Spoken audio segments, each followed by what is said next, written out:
Olá, sejam muito bem-vindos por aqui. Eu sou Ivan Lima e quero que você volte comigo para o ano de 1919, quando o psicólogo e fundador do behaviorismo, John B. Watson, decidiu fazer um experimento de condicionamento. Antes dele, no século XIX, o fisiologista russo Ivan Pavlov também tinha realizado testes parecidos, só que em cães. Ele conseguiu fazer com que os animais salivassem apenas por ouvir um barulho, pois eles passaram a ligar a ideia da chegada de comida com o som. Ao lado da estudante de pós-graduação Rosalie Reiner, que viria a ser sua futura esposa, Watson decidiu demonstrar que o método não só daria certo com seres humanos, mas que também seria possível condicionar fobias. E aí entra o tal do pequeno Albert. O experimento deu certo. Mas antes de contar o que aconteceu com o bebê, primeiro nós precisamos dar uma olhada nos experimentos. Veja bem, trabalhar esse tipo de ideia em seres humanos era uma coisa completamente diferente. Foi daí que partiu a ideia de começar os testes com uma criança emocionalmente estável.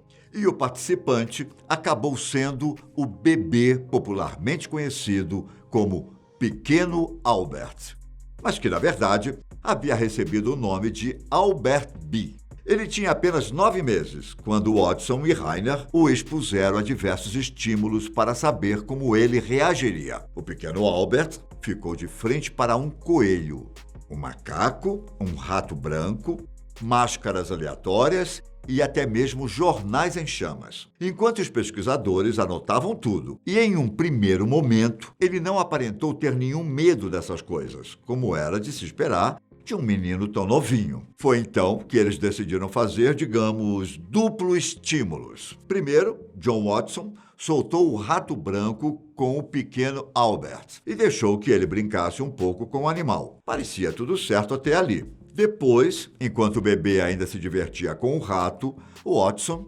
bateu um martelo em um cano de metal em outro lugar do cômodo, longe dos olhos do menino. E esse mesmo barulho repentino o assustou e fez com que ele começasse a chorar. Veja bem, o medo nada tinha a ver com o animal, apenas com o susto causado pelo barulho. Depois de alguns dias reproduzindo esse procedimento com o barulho e tendo o mesmo resultado do susto, o pequeno Albert começou a se sentir incomodado ou chorava só por ver o rato branco, sem escutar o som. Ou seja, de tanto repetir o procedimento, o bebê relacionou o animal com a sensação de perigo e medo. O Watson descreveu que a reação do menino foi tão certeira que ele instantaneamente se virou e começou a engatinhar para longe do rato. Logo depois desse resultado, os pesquisadores decidiram testar a reação do bebê com as coisas que lembrassem o rato branco, como um casaco de peles, um cãozinho e até uma barba falsa de Papai Noel de algodão branco.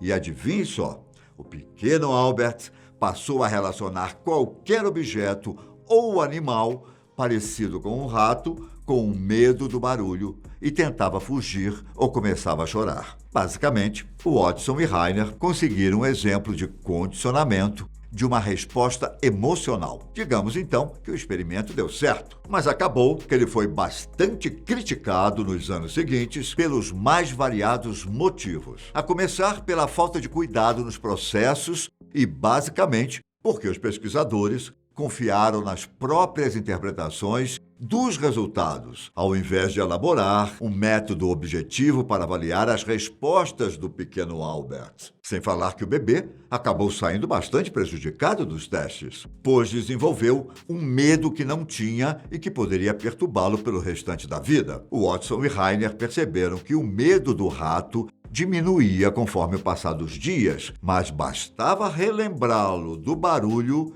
que aquela fobia voltava. Pelo que dizem, a pessoa responsável pelo pequeno Albert o levou embora dos testes antes que outros experimentos pudessem ser feitos para reverter a condição. E aí que nós chegamos à principal dúvida: o que aconteceu com o menino?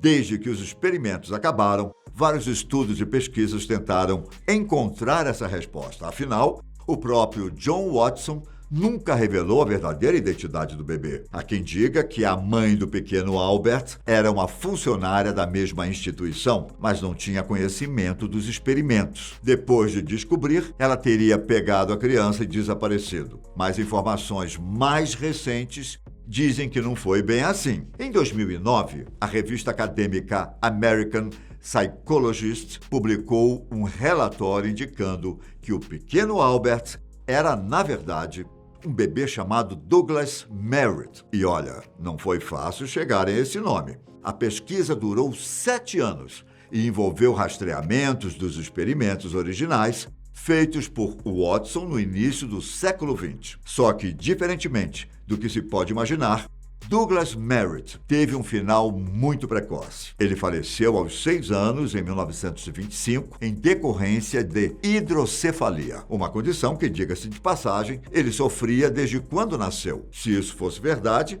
então Douglas nada tinha a ver com a suposta criança saudável descrita por Watson durante os experimentos. E se assim fosse, o psicólogo americano teria escondido de propósito o que o bebê sofria. Mas aí veio o ano de 2014 e novos pesquisadores apresentaram outra teoria. O pequeno Albert, na verdade, poderia ter sido William Barger, que, curiosamente, nasceu no mesmo dia que Douglas Merritt. William seria filho de uma enfermeira que, coincidentemente, trabalhava no mesmo hospital que a mãe de Douglas. E aí você me pergunta: mas e o nome Albert? De onde saiu? É por isso que a hipótese de William é melhor. Pois, por mais que o primeiro nome dele fosse esse, ele foi chamado durante toda a sua vida pelo nome do meio, Albert. Faz mais sentido, não é? A pesquisa foi ainda mais fundo e descobriu que William teve uma vida longa e tranquila,